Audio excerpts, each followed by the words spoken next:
What's up, guys? DJ here. I'm here with Brendan McGuigan. Brendan is helping us out with some new pitching programs. Brendan is a professional pitcher with the Seattle Mariners. He's a former Division I pitcher. He former roommate of mine.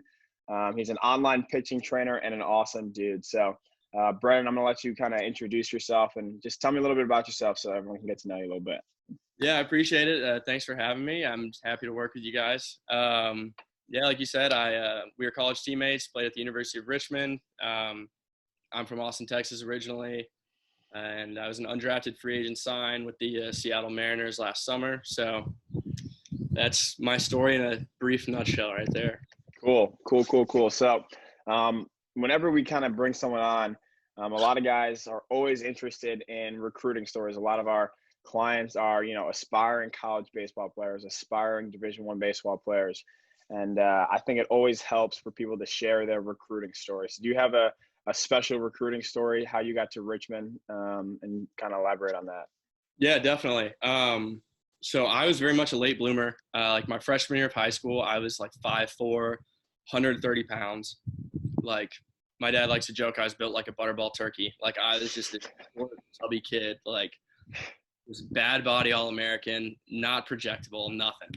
And then I was just a super late bloomer. So my sophomore year, I was like, grew a little bit, was like 5'6", 5'7". Then all of a sudden, like when I was like 16, I really hit that growth spurt, especially that following summer after I turned 16. So I ended up my junior year being like 6 foot. Senior year, I was like 6'1". And then like I got another inch when I was in college. So for me, it's just, my recruiting story, like the theme for me is just like patience and trusting the process, because if I got caught up in where everyone else was when I was 5'4", throwing 60 miles an hour, I would have quit baseball. Yeah. It was kind of story of like perseverance and like keeping my head down. I worked, got a little bit of attention the summer between my junior and senior year from some schools, but I actually got hurt. I partially tore my UCL in my elbow. So as soon as a lot of these schools heard elbow issues, they were just like, oh, we want nothing to do with you anymore. Yeah, that'll do it sometimes. So, I mean, I probably had like 5 to 7 schools talking to me, and then that happened, and they're all of a sudden not calling, not answering calls, all that good stuff. So I got pretty lucky. I ended up having 2 offers the fall of my senior year, one to Richmond, one to a D3 close to home. So I was able to commit to Richmond, and it was a great decision. I absolutely loved it there. Awesome. Good stuff. And you said you were a free agent signed too. Talk about kind of going through the draft process and how you ended up signing with the Mariners. I've heard this story before, and I think it's pretty cool. So I'm going to let you share with everyone else. Yeah, so people don't realize how stressful the draft process is. I think that is like the number one overlooked thing across the board. Everyone's like, Absolutely. oh, it's the draft. Like everyone's so excited. And it's like, obviously I was excited, but I kind of knew my role as a 5th-year guy who had Tommy John. Like I was a bit older. I had an injury history. So I knew some teams were interested, but I wasn't going to be like a top 10 rounder by any means. So I knew I was going to be a late day 3 guy. If I got drafted, most likely it was going to be a free agent sign. But the thing is, I just thought it would happen a lot sooner than it did. Like I thought it was going to be 2 weeks after the draft, 3 weeks after the draft. Like that's what happened with most of the guys I know who signed as free agents. So yeah, I mean, the draft rolls around, and I mean, some teams have been talking to me. Like I had hopes of being drafted, obviously, still trying to keep myself realistic. And no joke, like I had 3 calls on day 3 of the draft, and every single one of them was a spam call. So like my phone would ring, and my whole family's just like, and I answer it, and it's like, this is blah, blah, blah. And I'm like, oh my gosh, like it's That's just crazy. I did not know that. We're freaking out like every time the phone rings, obviously, because you think, oh, like this could be it. Yeah. And it's like in the later rounds too, where like this could be it. And oh my gosh, I was just getting so mad. I was like, I want to, like I can't. But, oh my gosh. Yeah, so the draft definitely wasn't a glamorous experience for me, but it was frustrating. It was disappointing, obviously, but I just knew like that wasn't going to be it for me. Like I wasn't done yet. So Yeah.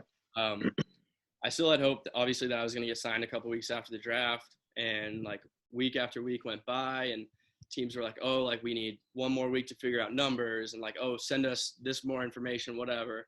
And so I kept thinking like, oh, it's going to happen like this week, or oh, it's going to happen next week. And then all of a sudden a month has gone by. It's July.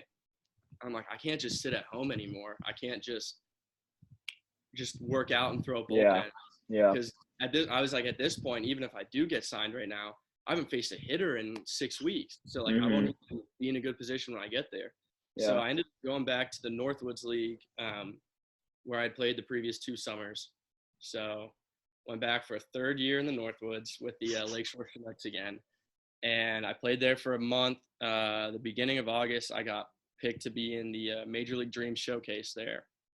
And yeah, it was actually funny. So that game was, I believe, like a Tuesday or Wednesday. And I had it set up. I was leaving the following weekend. I was like leaving the Northwoods League. I had I was in the process of lining up a bullpen with an indie ball team because I was like giving this a chance with college summer ball with the scouts there. If it works, it works. If not, like I'll go to indie ball, try to get signed out of there. And it had been a little over a month. Think nothing was really happening. Like I'd hear like, oh, the Giants guy's here to watch you, or like this team's here to watch you, Pirates, whatever. Like teams were coming to watch me, and every time they were there, I was like 1, 2, 3 inning, punch to 95. I'm like, I walk off the mound, like, all right, like I'm getting signed. It would just be like nothing, just crickets. That's crazy. Absolutely nothing. And then it was like that happened probably 3 or 4 different times, whereas like I knew a team was there. I did what I needed to do. My coach even knew some of them and was like, hey, they loved you. Like, let's like fingers crossed, this could be it. And it just like wouldn't be it. And so I was reaching the point of like, what more do I have to do kind of thing. Yeah, absolutely. And, I actually reached out to the pitching guy I work with back home, and I shot him a text one day. I was like, every time like I'm punching the 95 when guys are there and they're not signing me, like what, I literally asked him like, what do I need to do? And he goes, throw 96. And I was like, I mean, like, you're not wrong. Like, yeah, like at some point I got to do something different. Like I got to be better. That is true. But yeah, I mean, he's been really good about just like making sure I'm never satisfied. So yeah, that was I love something that. I needed to hear because like I was trying to play the victim and he just like wasn't having it, which yeah, I needed. But yeah, sorry. So I got in the showcase game. It was pretty much my last appearance as an amateur because I was going to go play indie ball. And I threw 1 inning in relief, 1, 2, 3, top 95. The Mariner scout, a team I'd never talked to through the whole process, was waiting for me outside the dugout. And within a few days, we had all the paperwork and everything figured out, and they flew me out to Arizona to sign. So it's a beautiful thing. Yeah, it's crazy. It was like right when I was pretty much losing hope and thinking like maybe this won't happen. It happened. Yeah, that's crazy. I know like for even like my recruiting story for college, how fast it happens. Like, you know, you're like in the exactly when it happens so fast, and just the virtue of like patience. And I think for both your college recruiting story and for like signing, you know, like patience was such a huge part of that. And I think that's super cool. I think that's a virtue that a lot of guys, you know, coming up don't really have, right? It's tough too. And I get that. Like, it's tough to be patient, but like it happens when it happens fast. But like the whole process in general, you know, is so long and it feels like forever, right? Even in high school, it feels like, you know, you're waiting forever to try to find a place to play. And, you know, but once it happens, it kind of just happens real quick. And same thing with, you know, obviously with your story, talking about how long, I mean, what was it, like 2 months? It was about 2 months, right? Yeah, pretty much 2 months. Yeah, 2 months, and how long those 2 months must have felt, you know? God. Yeah. And then when it happened like that. It's crazy. Yeah, I mean, absolutely crazy. It's a testament to just like, if you stay the course, keep your head down, keep working, like things will happen. Absolutely. And not always the way you think. And most of the time that's a good thing. So for me, obviously in the moment, I would have rather get drafted. I would have rather the day after the draft, week after the draft, 2 weeks after the draft, get signed from one of those teams talking to me. But what was waiting for me 2 months later with the Mariners has been an absolutely perfect fit. I love the organization. Their player development department is phenomenal. Like, Yeah.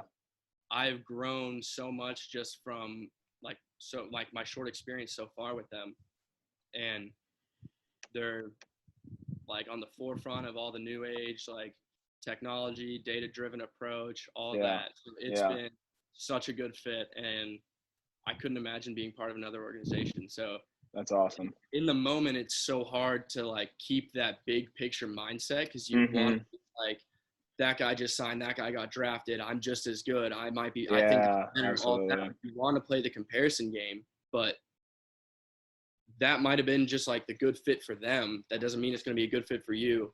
And at the end of the day, like, I want to play in the big leagues. I didn't want to just get drafted. I want to just sign. Absolutely. So Absolutely. if I I love just that. sign or get drafted just to get drafted, then yeah, one of those other organizations would have been fine. But like, Yeah. I feel like I'm in the best spot for me to make it to the big leagues in the organization I'm with. And I if love that. it happened before, that would have prevented the best opportunity for me from happening. Yeah. So everything worked out perfectly. That's awesome. That's awesome. I love that. All right, so we're going to switch gears a little bit. We're going to go into kind of the program. We're creating a pitchers program. It's going to be very similar to the complete program that we have for hitters. Obviously, I am not a pitcher, so we had to outsource. And, you know, we were happy to bring Brendan on as kind of the guy to kind of lead this effort in creating this, you know, program for pitchers, right? And like I said, Brendan is a you know, online pitching trainer, former Division I pitcher, and professional pitcher himself. So we are very happy that he was able to kind of bring his knowledge and his insight to you know, what it means to be an elite level pitcher to DJ Lee hitting. So I guess we have to change that now to DJ Lee baseball because now we're encompassing both pitchers and hitters. So Figure something out. Brendan, yeah, exactly. So I'm going to have Brendan kind of talk about the program a little bit. You know, the program, like our other programs, has kind of the eBook session where, you know, Brendan will dive into, you know, those mechanical things that elite level pitchers are talking about, right? The things that elite level pitchers are doing, the things that they're focusing on, and he calls them the basics, right? So Brendan, I'm going to let you talk about kind of the basics. And without going into too much detail, kind of just what they mean to you and why you chose, you know, those areas as the topics to focus on.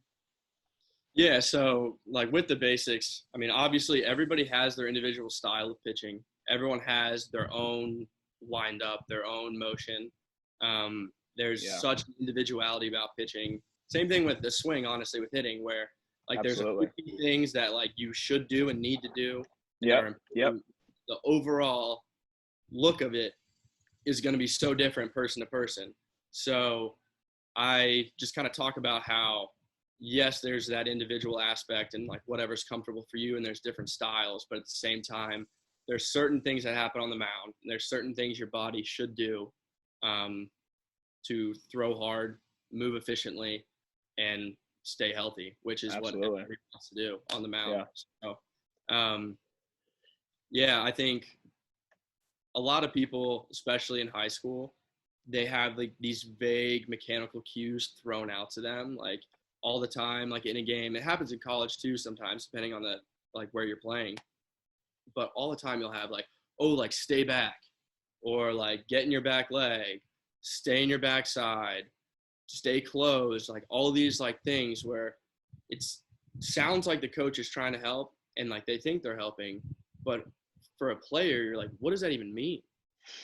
Like, Yeah. if no Absolutely. one explains that, you're just like, okay, like stay back, but like I'm striding towards the plate. So like, you want me to not do that? Like, what does that Yeah. even? So I just try to kind of explain why a lot of those sayings are used and what they actually mean, and Yeah. what coaches are trying to say when they say that. Yeah. Absolutely. Absolutely. Do you want to like dive into one? Give us an example. Yeah. So, I mean, first off, like for stay back or like get in your back leg, people don't always know what that even means. So for me, the way I think about it, it's when you're pitching, it's so easy to rush towards the plate. and like you want to gain momentum, but a lot of people rush through like the balance point of their leg kick and all that. So when a coach says stay back, they're making sure that like your rhythm and tempo are in line so that you're not rushing through the stride and you're not rushing off your backside, so that when your front foot hits the ground, your arm is up on time and ready to deliver the ball.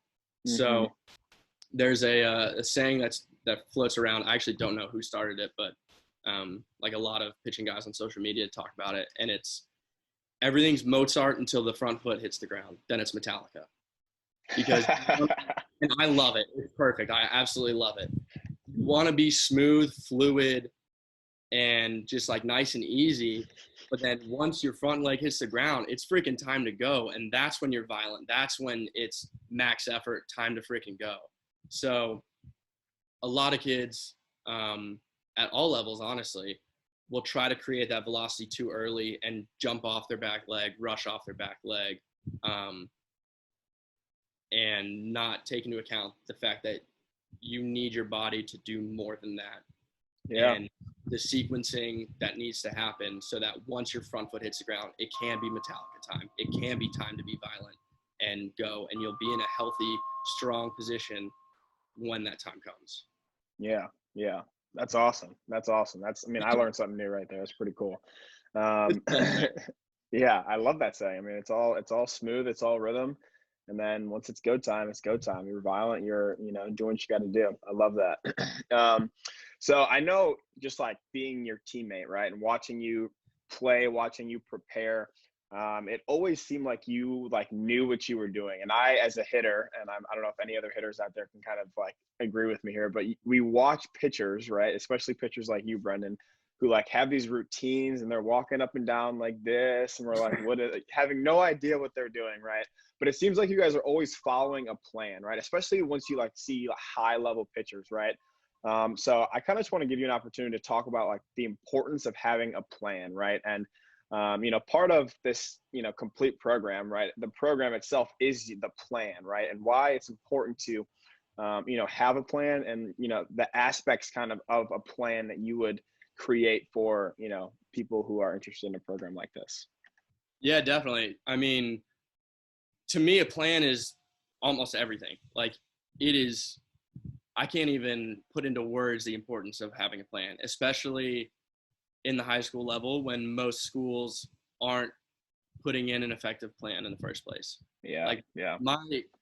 My experience with like friends, teammates, the high schools I see, a lot of them, I mean, they have organized practices, obviously, like all of that is a plan. But like in terms of pure throwing programs and pitching plans that they're on, like it's not overly common. And for me, I didn't see like the gains I wanted to until I truly got onto a plan, and that wasn't until later in high school. And so it's one of those things where like if I had been doing this sooner, could I have prevented some of the injuries? Could I have been throwing harder earlier? Could the recruiting story have been a bit different? And I think for me personally, like a lot of it wouldn't have changed that much because I still needed to grow. But I do think I would have been healthier and I would have had a better idea of what I'm doing. Like, for example, a couple months ago, I was throwing at a high school field with one of my buddies, and we're doing our warm-up. We've both done a dynamic warm-up, gotten through a band routine, starting to throw weighted balls. And like as we're throwing weighted balls, this group of high school kids who played at that school show up and they just hop on the field. And one of them does like forearm circles. One of them does the old like shrug. One is just like yanking on his arm. And then the other one, like there's four of them. The other one just doesn't do anything. And then they just start throwing. And then by the time me and my friend are done our weighted balls and like getting ready to pick up a baseball for the first time, we'd been there almost an hour. And these kids are already out at 200 feet long tossing. Wow. And it's just like, it's not their fault. They just don't know any better. Exactly. That's the biggest thing is people don't know until they learn. So all you're taught in youth baseball and high school, because there's very few POs, guys who only pitch, everyone uses his position. So like as a position player, typically you're taught that like throwing is part of your warm up. You throw to warm up. But as a pitcher, you need to warm up to throw. You can't like this thing is what you're trying to make a living on. Yeah. So Absolutely. you got to treat that thing right. You can't just go out there and like blink and be at 200 feet. Your arm's not ready for that. Even if it feels fine, you might not realize what you're doing to yourself, because that's the biggest thing is a lot of people, I feel good, like keep going. But you need to know what days are the days to push the gas, what days are the days to push the brakes. And that was something that took me a very long time to learn. And that's basically what a plan and a program do for you. Absolutely. They tell you when to go and when to ease off. Absolutely. And if you're on your own trying to figure that out, I've been there, and it's so hard because my arm feels good today. I want to keep going. Why not? I long tossed yesterday. Who cares? Like, I feel good again. Why not just keep going? It sounds like to me, there's two things that you said. One, as a pitcher, like you're talking about your arm, and that's what you make your living on, right? And it's like you said how like there aren't many POs, but I think like basically what I'm trying to get at is that guys, once they reach those upperclassmen levels of high school, they start to distinguish themselves as being guys who like I want to be a pitcher in college, right? I want to like this is what I'm gonna be able to do at the next level, right? It's pitching. And you go from being this like two-way guy who just warms up with everyone else, and in the third inning you go from shortstop onto the mound and you start pitching, right? And you go from that to being the guy who is now a PO, and now the only thing that you have to do is learn how to pitch, right? And learn how to throw. And like that is it was always fascinating to me how like pitchers could be at practice just as long as hitters. And like pitchers are like, they do one thing, they throw the baseball. Like, it's just like, that fascinates me. Right. And the reason why they do that is because, when you're on the mound, it's like every single pitch, like you are controlling an entire game, and you are like the person who's in control. And that's just, the nature of baseball. But it's fascinating. It's so cool because, there's so much work that goes into being the guy that you watch on TV, right? If you watch big leaguers and their routines, and even professional and elite college baseball players, and even elite high school baseball players are taking their throwing seriously. And it goes beyond just like, showing up and doing the right thing. It's not just showing up and, throwing, at 90 feet and then 120 and then backing up on the long toss. It's having a plan that, spans over 8 weeks, right? It spans over an entire year, right? Over the entire year, you can kind of map out what you need to be doing based off of, when your start date is for, the season, when's opening day, right? All the way through a season. And then, your off season starts and you kind of have to start ramping things back up. But there's a schedule, and there's this plan and program that, guys like, and they follow, right?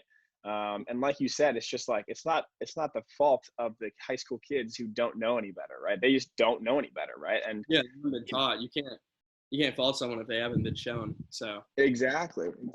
And the cool thing for me is that is why DJ League baseball is a thing, right? Because I watched, even myself, and we were talking a little bit before this about how, when I was in high school, just the things that I did, and now I can look back and call them stupid, right? These are stupid things that I did, but at the time I wasn't being stupid. I just didn't know any better, right? It's just, you've learned and gained so much information over the last 6-7 years, and you can give that to people in simple programs that allows them to practice and train like elite college baseball players and like elite professional baseball players and like big leaguers. Really, they're training like big leaguers for the price of one in-person lesson, right? You can go to one in-person lesson a week, pay $80, and you can get all the mechanical stuff, right?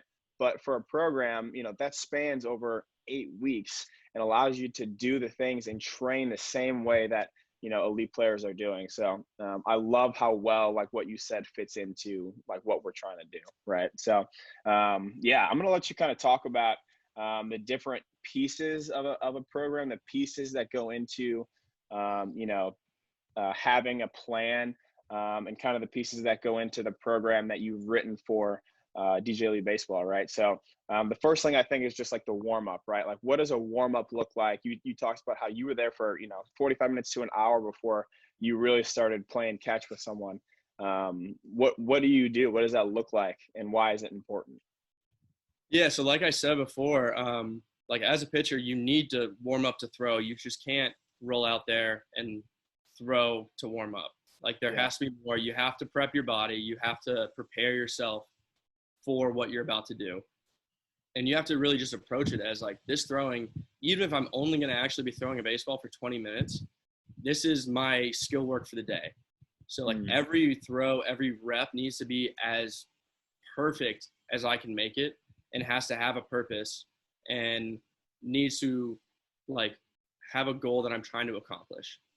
So if you're really taking it with that approach, then it makes a lot more sense why you need to prepare yourself to do that rather than just going out there to throw for half an hour just to check the box that I threw today. So for me, it starts out with like rolling out with a lacrosse ball or foam roller, usually both. And then I go through like a dynamic warm up, some movement stuff, mobility work. And I go through a band series, warm everything up with the shoulders, all that. And then I go into plyo balls, like weighted ball work. And then I touch a baseball. So if I have like a full day of work like that, where I have all the time in the world, there's no constraints, like I'm definitely warming up for 45 minutes before I touch a baseball, at least. That's awesome. Some I'm days, sure that's eye-opening for a lot of people. yeah, I mean, if it's one of those days where I'm not feeling great, it'll be an hour.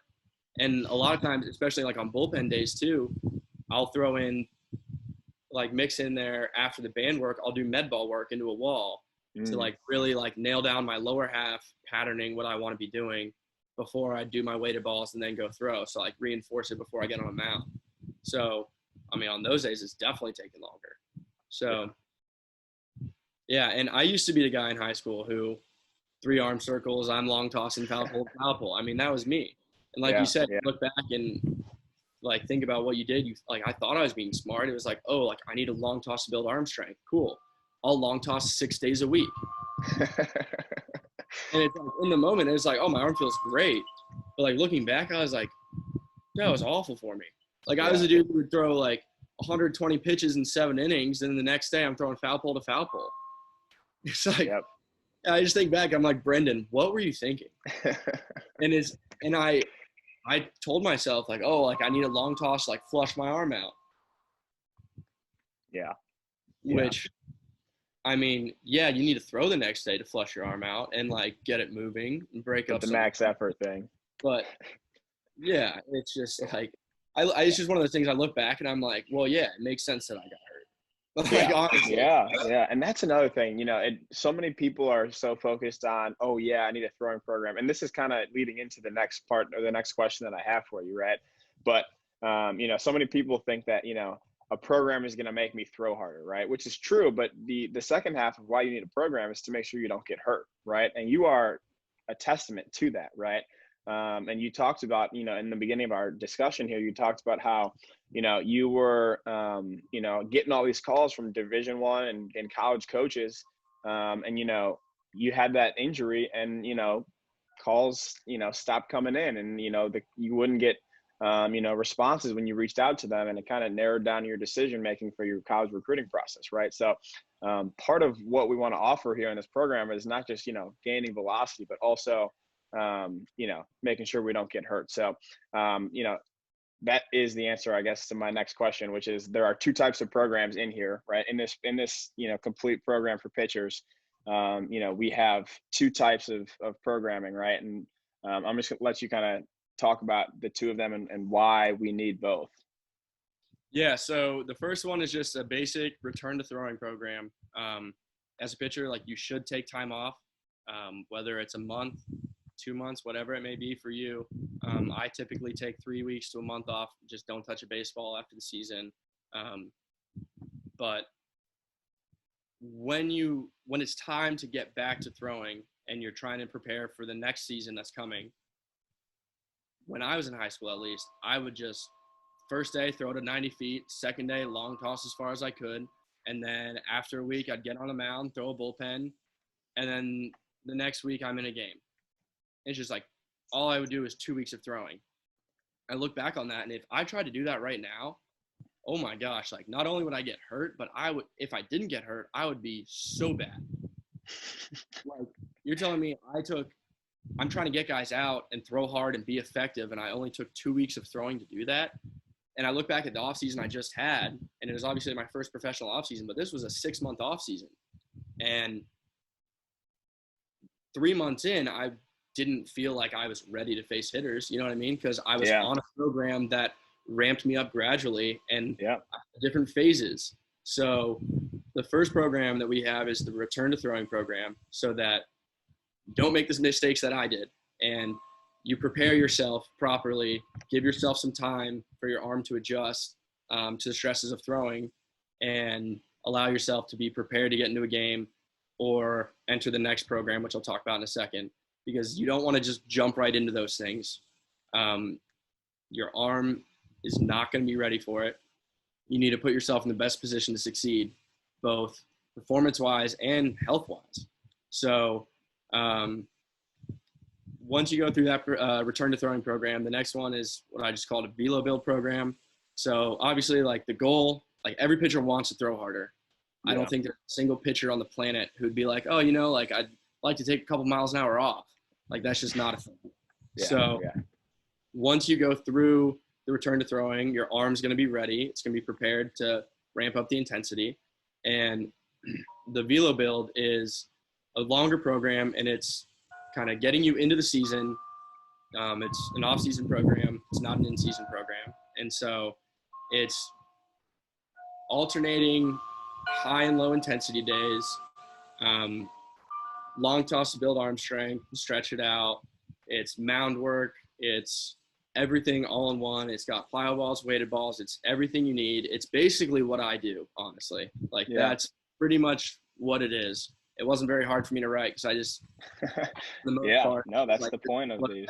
This is what I do. This is what I've done in the past. That's worked. So, I mean, that's basically it. It's, you got to prepare yourself with the return to throwing program to then get into what everyone wants to do, where you can try to start throwing harder, but you can't just jump right into that because your arm and your body won't be prepared. Yeah. Awesome. And then the last two things that I noticed as part of your program are the post-throwing program, or the post-throwing routine that you have, as well as the conditioning, right? And the conditioning, is kind of going to replace the speed program that we, use for position players. But there's, this conditioning part that kind of plays into it. So how does that play into the program as a whole, and why is it important? Why did you include it as part of, this complete program? Yeah, so the conditioning side of things as a pitcher, I mean, typically when pitchers hear conditioning, they think, oh, I got to go run poles. And that's just not it. Like, that could not be further from being beneficial to pitching. Yeah. I mean, you're going to do a low intensity, steady state cardio activity, then that's supposed to make you better at one of the most explosive movements you can do in sports. Like that just makes no sense. Yeah. So, I mean, as a pitcher, like pitching is basically all fast twitch muscle fibers. It's explosive movement. Yep. Running distance and poles and all that, like, yeah, it'll get you in good general cardiovascular shape, but it's not going to help you as a pitcher. And Bartolo Colon has proved that you don't need to be in the best cardiovascular shape and like body shape to be a good pitcher. Yeah. So the conditioning is all about being fast, moving fast. The strength program is going to get you strong. The conditioning program is just like quick movements, jumps, sprints, explosive movements to make sure that while we're building the strength base, we're also making sure we're moving quickly, staying up with that explosiveness. Awesome. That's so cool. Yeah, I know how, how important that stuff is, right? It's everyone. I know when I was in high school and I wanted to train, right, and get bigger, faster, stronger, I thought that meant, I'm just going to either run sprints or do ladders and, lift really hard to get really big, right? But, being strong in baseball is just as much about being explosive than it is about having, huge biceps. You know what I mean? Like it's so much more important to be explosive than it is to just, have muscle mass, right? And they're both important, don't get me wrong. But, being explosive, that's what we're trying to train. We're trying to train ourselves to be more explosive, and being strong is part of that. right? But we also have to train these muscles to be fast twitch and to be more explosive and be quicker. So that's a huge part of everything. So I think that's awesome stuff. I think we're gonna jump into some Q&As. So I'll let you talk if there's anything else you want to talk about. No, we can jump right into the Q&A. I'm good with that. Let's do it. All right. First question. We got this off our Instagram live. Just our Instagram story. What are the biggest mistakes a high school or collegiate pitcher can make in their strength development when trying to make it and succeed at the next level? All right, that's a good one. So I think this was more a problem when we were in high school. I think this stigma has kind of moved on now, but I'm sure it's still relevant to an extent. But there was that whole like mindset when we were in high school, and even I guess kind of into college a little bit, where pitchers thought they shouldn't lift upper body. And it was like, oh yeah, like lift your legs, lift your core, like work those out, but don't touch weights because you'll get too big, I guess. And I totally bought into it. Like in high school, like I worked out, but I didn't like lift. And looking back, it's just like that makes no sense. It's like I'm trying to have these muscles throw a ball as hard as possible, and I am not gonna train them to be strong. Yeah. It's just like now that I've like through experience and all that, just seeing like what I do and like how my beliefs have changed, I'm just like, I cannot believe I ever thought that. Yeah. It was just like, oh yeah, like lift legs, but just do like bands and some accessory shoulder work. But it's like, that's just arm care. That's not lifting. Yeah. So, yeah.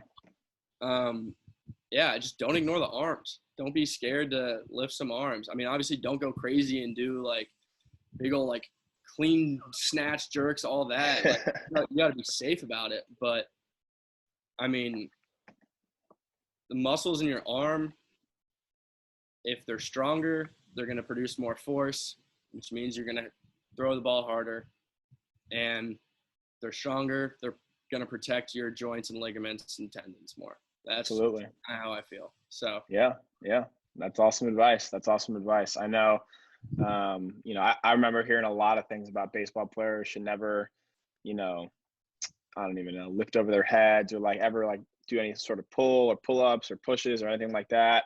And that's just baseball players in general, not even like pitchers, right? So, I know there's a lot of it's crazy how much the game changes, right? And how much we learn. And I think now more than ever, we're learning about, I don't even know what the word is, the biometrics, I guess. I don't know what the science term is, the biomechanical, whatever, but like we're learning, exactly, what is causing people to throw hard and, how to train. And I think that, now is a better time than ever to be coming up like an age of like, rising, growing and maturing baseball players. So, I think that's a huge part of what it means to be an elite baseball player, right? So, So second question I have for you. If you could give one message to high school baseball players today, what would it be? you don't work as hard as you think you do. And that sounds super harsh, but I think everyone wants to think they're the hardest worker in the room. If you look around the weight room in a team lift, there's 35 guys. So not everyone's the hardest worker in the room, just realistically. Yeah, absolutely. I think that so many people fool themselves into thinking they work hard. And the biggest thing I would tell high schoolers is to be honest with yourself. Be honest with yourself in every aspect. Be honest in your evaluation of yourself. Be self-aware. If you're throwing 75 miles an hour, don't whine about why Vanderbilt's not recruiting you, because it makes sense. Yeah. And realize that working hard isn't just showing up, and that checking the box of, oh, I went to practice, oh, I threw, like those aren't just boxes to check. There's a difference between working out and training. Training I love has a that. purpose. Training has direct intention behind everything you do. Working out, anyone can work out. Anyone can sweat. Anyone can go do some burpees, run a mile, do some push-ups and crunches. And yeah, I worked out today. But what did you accomplish? Did you make yourself a better baseball player? Or did you just sweat and get your heart rate up so you could check the box and say that you did something today? Wow. So that's like, for me, that was a big realization and kind of like aha moment for myself, was realizing the difference between working out and training, and realizing that like my workouts and my lifting and my conditioning, like I talked about before, all that needs to be targeted at being a better pitcher, because ultimately that's what matters. So if your throwing for the day is just going out there aimlessly, whipping the ball around with your buddy just to say that you threw today, you didn't really accomplish anything. Yeah, you got your arm moving, cool. But what was your goal? What are you working on mechanically? Did you think about that at all? Probably not if you're just slinging it around. So I think a lot of people don't understand like what hard work really means. And it's not always doing more. It's just doing better. So if I'm going to take like my training program and my lifting, I need to make sure working hard in training and in the weight room isn't every rep, every set till failure. Like you're not squatting 225 until you get stapled after 45 reps and like you can't get off the ground. Like that's not working hard. You don't like, working hard isn't running until you throw up. Working hard is everything you're doing having a purpose and intention and knowing what that is. Yeah. And understanding that every rep matters, every throw matters, and like having the attention to detail to perfect everything you possibly can. Because at the end of the day, like all of that's in your control. You can, like, quality control is on you. You can control how good you do every rep in the weight room. You can control how well you throw for them, like mechanically, and like what you're trying to work. So sorry, thank you for coming to my TED Talk. Like everyone just thinks they work so hard, and I thought I worked my butt off, you know? And you, like in college, both of us saw it where everyone thinks they work hard until they see someone who really works hard. And I know for a fact that we had several kids who it was like, dang, like he's getting after it way more than I am. Yeah, absolutely. Step up to his level. Yeah, and it's like absolutely a big, like, look yourself in the mirror moment, because it's like, wow, I thought I worked hard, and then I saw him get after it. It's like, I need to be better. No, dude, I couldn't agree more. And for me, it's like, it's more than just, you know, working hard when I want to work hard, right? When I, you know, took my pre-workout and we're coming down to like my final set and I'm ready to just get after it in this last set, last 10 minutes, right? It's like, you know, the guy who like shows up 15 minutes early to, like you said, who goes through, you know, his med ball and foam rolling routine, right? Like that's what it means to work hard. It's not necessarily, I love what you said. It's not just working out, it's training, right? And it's not about, you know, going harder. It's about being better. And I that's just some absolute truth right there. So I love that. Thank you for sharing that. And I appreciate the TED Talk. You can ramble on as long as you like. That's what we're here for, right? Yeah, just trying to, I mean, all this stuff, like that last one definitely came out a little harsher than I meant it, but at the end of the day, like that was me talking to myself more than anything. Is like in high school, early on in college, like I really thought I worked hard, and looking back, I'm like, I did not work hard enough, and like I didn't even know what hard work like fully meant. Like I thought I did, but like I said, then you see someone who actually is getting after it, and you're like, I need to do more. I need to be better. Wow. That's awesome. All right. This might be the same answer. We're kind of going to do this, but last question. What's one thing you would tell yourself when you were in high school and you were an aspiring college baseball player? So this one will kind of go along with that last one, but I'm going to go a different direction with it. So I don't think a lot of people understand the importance of getting better when you're not training and throwing and at the field. So if you're hitting your workouts or you're training and you're throwing, you're hitting all that hard, like you need to be hitting your recovery just as hard, if not harder. You need to be so on top of your nutrition, your hydration, your sleep. Sleep is huge. Your body heals itself in its sleep. Like that's what you do when you sleep. So if you're up till 4 a.m. playing Fortnite and then waking up at 6 a.m. to go to school, like you are just shooting yourself in the foot. And everything you did the day before, even if you just absolutely crushed a lift and like you had great work, your body's not going to really like make those adaptations and thrive off of those potential gains because you're not letting itself like heal and repair itself and build itself up. So you're just like canceling out the work that you did. So that was something like in high school for sure. I was like, lights go out, computer opens, Netflix till 2 a.m. Like I'm pitching the next day. Who cares? I'm watching whatever, you know? Yeah.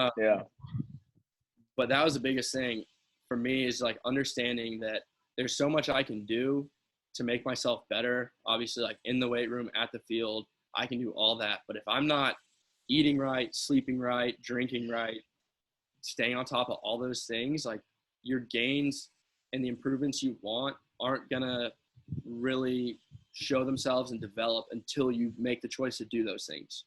Yeah, absolutely.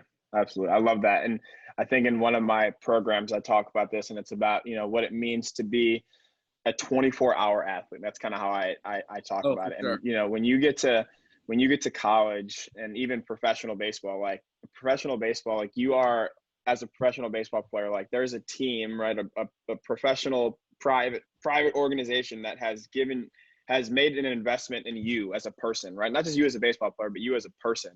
And, that goes into, how you take care of your stuff, how you take care of your body, not only on the field, but off the field, right? And when you get to college, the same thing is true, right? They've given you a scholarship, an investment into not only your performance on the field, but, they've given you an investment into you as a person, right? So, it goes beyond just like what you do at the field or like on game day. It's, what you do on the field. Are you taking care of the things that, aren't the first thing you think about in the morning, right? Are you eating right, right? Are you eating, what you're supposed to be eating, or you're just eating just to get something in your body and something quick and easy and stuff like that? Are you, taking the time to recover, right? And, sleep. I love that. Getting sleep is like such an overlooked thing, and it's so simple and, basic, and you'd think, but at the end of the day, when I was in high school, I wasn't thinking about my sleep. I was just, kind of doing sleep just like everyone else, right? I was, doing what I wanted to do, and then I slept when I got tired,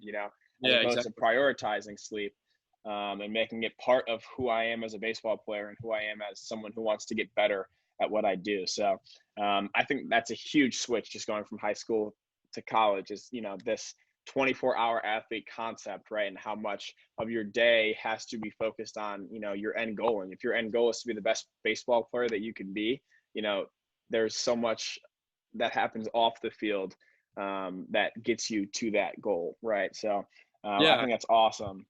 Yeah, I mean, it's all about just developing good habits, and like that's all anything in life is, honestly. Is just like good habits and routines, or bad habits if you have them. But like obviously, like you want to build good habits, but it's just like what you do, how you do it.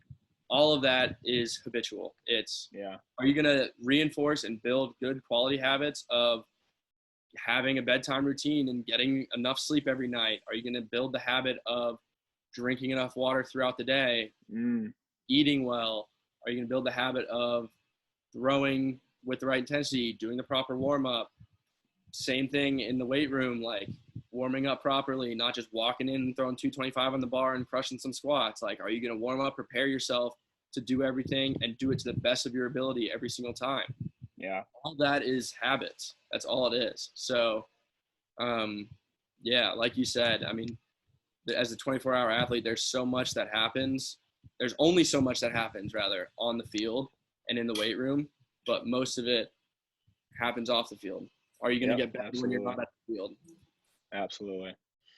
Absolutely. Well, I definitely appreciate your time. You gave a lot of insight to who you are as a person, a lot of insight on what it means to be a college baseball player, professional baseball player, and a lot of insight as to what this complete program is going to look like. So I definitely appreciate it.